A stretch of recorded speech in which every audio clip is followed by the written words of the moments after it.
Sa ibang mga balita, kinwestiyon ng ilang senador ang kwalifikasyon ni drug lord na si Kerwin Espinosa na maging state witness o ang pagkalooban ng immunity upang isiwalat ang mga pangalan ng mga personalidad na sangkot sa operasyon ng ilegal na droga sa bansa.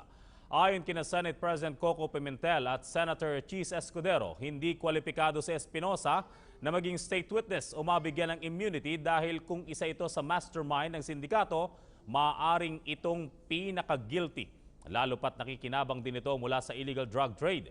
Anila ayon sa mga batas, ang mga nabibigyan lamang ng immunity ay ang mga nasa ilalim ng Witness Protection Program na mababa lamang ang partisipasyon sa krimen kung saan tetestigo ito.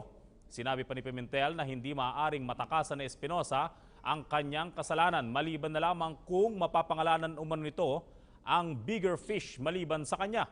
Dagdag pa ni Pimentel, dapat tingnang mabuti at maging maingat ang Department of Justice sa pag-evaluate kay Espinosa at sa mga kasong isasampa laban sa mga papangalanan nitong sangkot sa operasyon ng ilegal na droga. Samantala, inaasahan naman ang pagdalo ni Espinosa sa itinakdang investigasyon ng Senado kaugnay sa pagkamatay ng kanyang ama na si Albuera Leyte Mayor Rolando Espinosa Sr.